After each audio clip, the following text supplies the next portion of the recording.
In this lesson, we're going to look at downloading Cryengine 3 from crydev.net, installing it on our computer, and how to get it launched. So the first thing we want to do is come on over to crydev.net, and when you get to that front page, you will see the download the free SDK. Go ahead and click there. That'll take you to the download, and download that now. Go ahead and get that downloaded, and once you do, wherever you choose to put that, in my case I just put it in downloads, we're going to unzip that file with whatever application you use to unzip your files.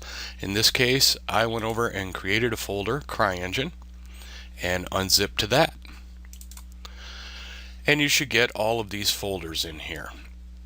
Now, it's important to understand that a lot of these, like many applications, you do not want to go in and mess around with. You don't want to go into editor. There is no executable in here to run. The only place you want to look is depending on whether you are running a 32-bit system or a 64-bit system. Choose the appropriate folder, in my case 64, and you will find two executables: an editor and a launcher. Now in this case, you can come in and launch from here. I actually created a shortcut and sent it to a folder I have on my desktop for all my applications. But we can go ahead and launch it from here once you have this editor. We'll double click that.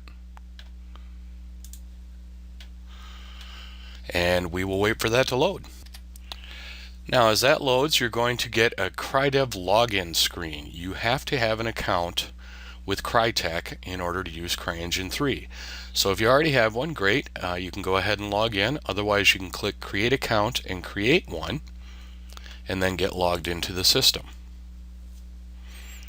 So now we will get this loaded up, and I will be right. Now, once that Crytek comes up, if you have the latest version, you will get a small screen asking if there's a map that you want to open. I have gone ahead and closed that out. If you have an older version, you won't get that.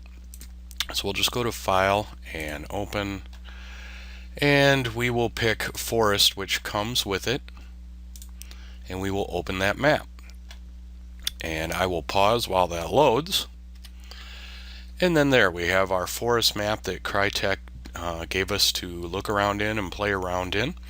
I have gone ahead, you've probably got some sound, I've gone ahead and muted that for right now. And if you want to just run around in it, we can hit Control-G,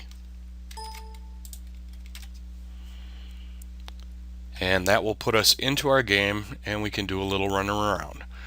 Running around controls are the same as most games, WAS and D. Mouse button to fire.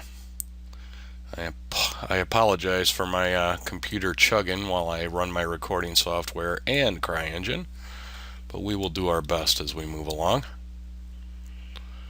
So you can go in and just play in this map, follow the path, run down to the shoreline. There's a little fishing village down there. It's some kind of neat stuff. And then from there, we are going to move on and look at doing some of our own things in Cryengine. See you in the next video.